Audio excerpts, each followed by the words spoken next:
स्वागत है आपका। आपके साथ मैं हूं शिल्पा रावत। उत्तर प्रदेश विधानसभा की 7 सीटों पर हो रहे उपचुनाव में कल मतदान होने जा रहा है। सुबह 7 बजे से शाम 6 बजे तक वोट डाले जाएंगे। मतदान सकुशल संपन्न कराने के लिए प्रशासन पूरी तरह से मुस्तैद नजर आ रहा है। इन क्षेत्रों में मतदान कराने के लिए सभी पोलिंग पार्टियां आज रवाना हो रही हैं। सुरक्षा की भी यहां चाक चौबंद व्यवस्था की जा रही है। इन सभी सीटों पर 10 नवंबर को नतीजे सामने आ जाएंगे। इन 7 सीटों के आंकड़ों की बात करें तो 7 में से 6 सीटें सत्तारूढ़ दल बीजेपी के खाते में है और 1 सीट समाजवादी पार्टी के पास थी। 7 सीटों के लिए होने वाले उपचुनाव में निर्दलीय समेत कुल 88 उम्मीदवार मैदान में हैं। इनमें सर्वाधिक 18 प्रत्याशी बुलंदशहर सीट पर हैं, जबकि जौनपुर जिले की मल्हनी सीट पर 16 उम्मीदवार आमने सामने हैं। तो कल जनता यहां पर वोट डालेगी, यानी कि अब मत पड़ेंगे कल, और उसके लिए तमाम तैयारियां जो हैं वो कर ली गई हैं। कल सुबह 7 बजे से शाम 6 बजे तक ये मतदान होगा। 10 नवंबर को नतीजे सामने आ जाएंगे। ये बता दें आपको कि इस बार जो चुनाव है वो अलग इसलिए होगा क्योंकि कोरोना का समय भी चल रहा है, इसलिए विशेष तैयारियां अलग तौर पर यहाँ पर इस बार इन उपचुनाव के लिए की गई हैं। तो फिलहाल प्रचार जो है वो थम चुका है। कल देर शाम ही प्रचार थम गया था। अब बारी यहाँ पर आम जनता की है, वो किसको चुनती है, किसको मत देती है।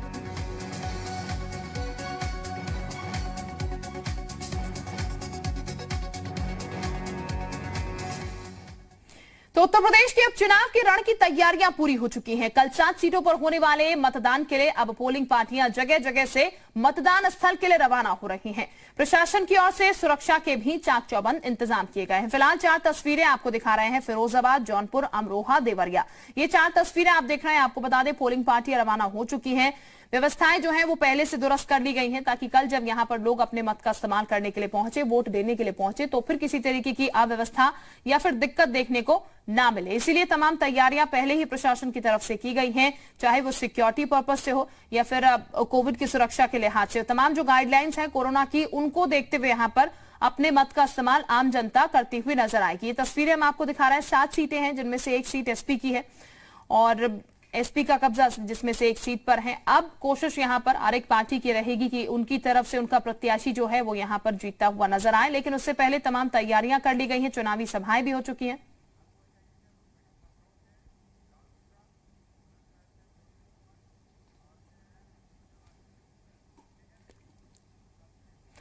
और इस वक्त हमारे साथ ज्यादा जानकारी के साथ हमारे 3 सहयोगी जुड़ चुके हैं। राहुल हमारे साथ जुड़ चुके हैं, मोहित हमारे साथ हैं और इसके साथ ही हमारे साथ सर्वेंद्र भी जुड़ चुके हैं। सबसे पहले राहुल के पास चलते हैं। राहुल, लखनऊ की अगर बात की जाए, यहाँ पर सीधे तौर पर देखा जाए, इन 7 सीटों की अगर हम बात करते हैं कुल मिलाकर, तो 7 सीटों के लिए इस बार ये चुनाव जो है बेहद अलग होगा क्योंकि कोरोना का समय चल रहा है। तमाम जो गाइडलाइंस है उनको फॉलो करते हुए यहाँ पर लोगों को अपने मत का इस्तेमाल करना होगा। किस तरीके की व्यवस्थाएं प्रशासन की तरफ से की गई हैं? देखिए, क्योंकि कल से प्रचार प्रसार खत्म कर दिया गया था तो उसके बाद बंद कर दिया गया था। उसके साथ ही 48 घंटे के लिए पहले तो ड्राई डे या ड्राई जिला जो उसको कहा जाए तो घोषित कर दिया जाता है, जिसमें कि तमाम जो मादक पदार्थ हैं उनकी बिक्री पर बैन कर दी जाती है। दूसरी बात, साथ ही साथ जब कोरोना का काल है तो कोरोना काल में कई सावधानियां यहाँ पर बरती गई हैं। जैसे जो बूथ है, यदि कोई भी बूथ है तो बूथ पे पहली बात सोशल डिस्टेंसिंग, मास्क लगाना, और यदि कोई भी मतदाता जब वोट देने के लिए जाता है ईवीएम मशीन का जब बटन दबाने के लिए जाएगा तो उसको बाकायदे ग्लव्स दिया जाएगा और वो ग्लव्स पहन करके ही जा करके और उसके बाद अपने कोई भी जो भी पार्टी को मत देना है उस पर बटन वो दबाएगा। ग्लव्स लगाना जरूरी होगा, जो ग्लव्स वहाँ पे मुहैया कराया जाएगा। साथ ही साथ जो एक पोलिंग बूथ होगा, एक पोलिंग बूथ पे 1000 आदमी से ज्यादा का वहाँ पे पोल बूथ नहीं होगा। 1000 से ज्यादा जब वहां पे पोलिंग हो जाएगी तो उसके बाद जो सहायक एक पोलिंग बूथ वहां पे बनाया जाएगा, उसके बगल में ही उस सहायक पोलिंग बूथ पे वहां पर लोगों को वहां जाकर के और उसके बाद अपना वोट कास्ट करेंगे दूसरी जगह पे। फिर उसके बाद उन सभी जगहों का सैनिटाइजेशन, बाकायदे सैनिटाइजेशन किया जाएगा। भीड़ वहां पर इकट्ठा होने की अनुमति किसी भी तरीके से नहीं दी जाएगी। बिल्कुल राहुल, यानी कि तमाम व्यवस्थाएं जो है कोविड को देखते हुए काफी टाइट यहाँ पर और रहने वाली है ताकि किसी तरह की कोई दिक्कत जो है वो अव्यवस्था जो है कल कम से कम सामने निकल कर ना आए, जब लोग अपने मत का इस्तेमाल करें। प्रेमेंद्र भी हमारे साथ फिरोजाबाद से जुड़े हुए हैं। प्रेमेंद्र, फिरोजाबाद की अगर बात की जाए, यहाँ की सीट की अगर बात की जाए, तो आम जनता के मुद्दे यहाँ पर क्या हैं और व्यवस्थाएं फिलहाल आपको क्या नजर आ रही हैं? क्योंकि कल वोट डलेंगे तो उस वक्त दिक्कतें ना हो, उसको लेकर प्रशासन कितना पहले से तैयार है? जिस तरह से मैं बता दूं कि अभी मैं यहाँ पुलिस लाइन का जो एरिया है जहां से पोलिंग पार्टियां रवाना हो रही हैं, उस जगह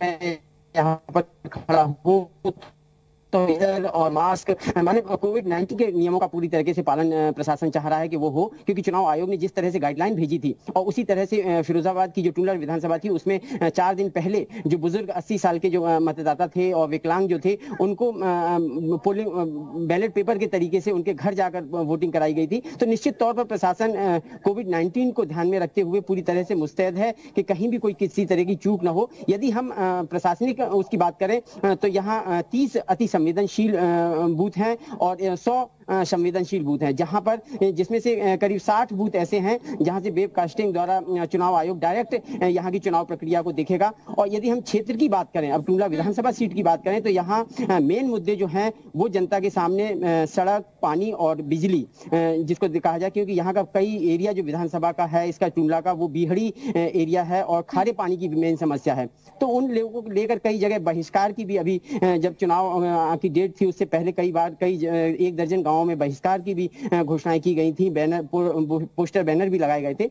तो लेकिन वो प्रशासन भी ये मुस्तैद है कि कल किसी तरीके का कोई ऐसा वो ना हो कि किसी तरह से ग्रामीण कोई रुष्ट हो अपनी समस्याओं को लेकर और किसी को मिली है। लेकिन निश्चित तौर पर, जाहिर तौर पर उम्मीद हम ये कर रहे हैं कि ये तस्वीर कल कम से कम सामने निकल के ना आए, जब वोट यहाँ पर लोगों की तरफ से डाले जाएंगे। हमारे साथ बुलंदशहर से मोहित गोमत भी इस वक्त जुड़े हुए हैं। मोहित, बुलंदशहर की अगर हम बात करते हैं तो बुलंदशहर में क्या तस्वीर नजर आ रही है? किस तरफ लोगों का रुझान फिलहाल समझा जा सकता है, जितना आपने परखा होगा यहाँ पर, और कौन कौन से मुद्दे रहेंगे जिनको लेकर कल लोग जो हैं वो मतदान करने के लिए पहुंचेंगे? और फिलहाल तैयारियां भी बताएगा कैसी की गई हैं?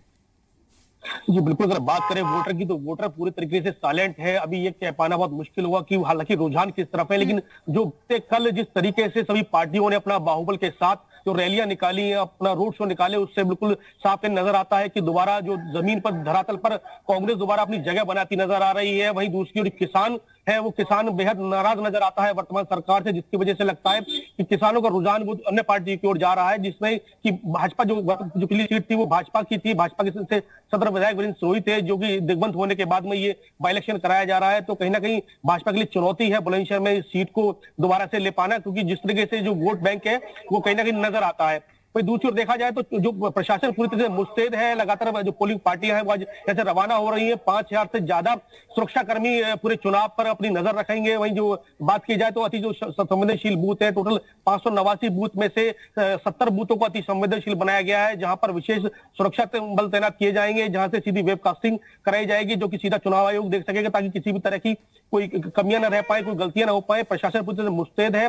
बुलंदशहर में बात की जाए मुद्दों की तो बुलंदशहर में शिक्षा, जाम और स्वास्थ्य सबसे बड़े मुद्दे रहे। बुलंदशहर में भी पिछले दिनों सड़कों को लेकर लगातार लोगों ने नोटा का कहा कि हम नोटा दबाएंगे, हम विरोध करेंगे, हम किसी को वोट नहीं देना चाहते, जिसके बाद प्रशासन ने जाकर समझाने का भरसक प्रयास किया है। हालांकि कल भी प्रशासन पूरी तरह से मुस्तैद रहेगा कि जो वोटिंग है वो 100% कहीं ना कहीं वोटिंग पहुंचे और ज्यादा से ज्यादा लोग वोट करने, किसी तरह से कोई वोट का विरोध न किया जाए। कोई भी लोग जो है जो नाराज है वो उसकी नाराजगी बाद में खत्म की जाएगी। सड़कों को बनवाने का प्रशासन ने आश्वासन दिया है। तो जहां तक देखा जाए तो प्रशासन पूरी तरह से मुस्तैद है, चुस्त है कि जो वोट परसेंटेज है वो कम ना रह पाए और पूरे तरीके से लोग बढ़ चढ़कर मतदान करें बुलंदशहर में। बिल्कुल मोहित, राहुल भी हमारे साथ बने हुए, राहुल के पास चलते हैं। लखनऊ से राहुल हमारे साथ बने हुए हैं। राहुल, यहाँ पर कहा जाए विपक्ष के बाद तमाम मुद्दे इस बार हैं, क्योंकि जिस तरीके की तस्वीर उत्तर प्रदेश में हम देख रहे हैं, हाल फिलहाल में लगातार क्राइम बढ़ता जा रहा है, उसको लेकर विपक्ष जो है हमलावर नजर आएगा। हालांकि इन 7 सीट की अगर हम बात करते हैं, स्थानीय मुद्दे जरूर हावी रहेंगे, लेकिन ये कहा जाए कि और जो तमाम मुद्दे हैं पूरे प्रदेश के, उनको बनाने की कोशिश भी इन 7 सीटों पर की गई।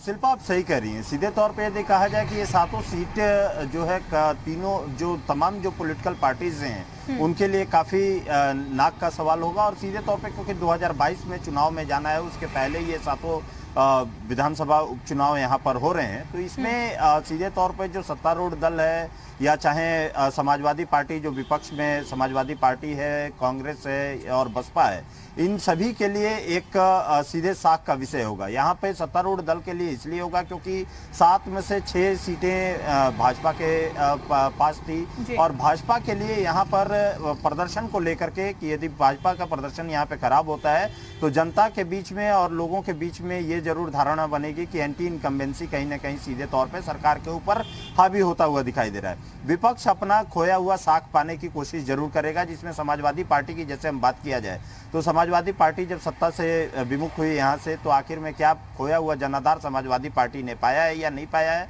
कांग्रेस की बात किया जाए, दशकों से कांग्रेस पार्टी जो है सत्ता से यहाँ से विमुख रही है, सत्ता से दूर रही है, तो क्या कांग्रेस ने अपना जनाधार यहाँ पे पाया है? नई लीडरशिप यहाँ पे मिली है। प्रियंका गांधी वाड्रा का जिस तरीके से यहाँ पर हस्तक्षेप बढ़ा है, प्रियंका गांधी वाड्रा ने यहाँ पे जिस तरीके से अपना पूरा दमखम लगाया, तो क्या कांग्रेस अपना जो हाशिए पे पहुंच गई थी उसने अपना बेहतर प्रदर्शन कर पाएगी? उसके साथ ही बसपा, क्योंकि बसपा भी जब उपचुनाव में इस बार आई है तो इसमें क्या बसपा का प्रदर्शन यहाँ पर किस तरीके का रहेगा? क्या बसपा ने भी अपना खोया हुआ जनाधार यहाँ पे पाया है? लेकिन सबसे बड़ी चीज है जो सत्तारूढ़ दल है, जो भाजपा के लिए एक चुनौती यहाँ पर जरूर रहेगी कि 7 में से 6 सीटें उनकी अपनी थी।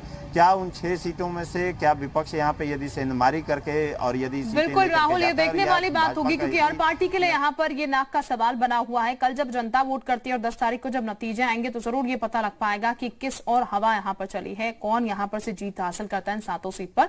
बहुत शुक्रिया राहुल आपका तमाम जानकारी के लिए। मोहित आपका भी बहुत शुक्रिया। प्रमेंद्र मासा जुड़े थे। प्रमेंद्र आपका भी बहुत शुक्रिया तमाम जानकारी के लिए।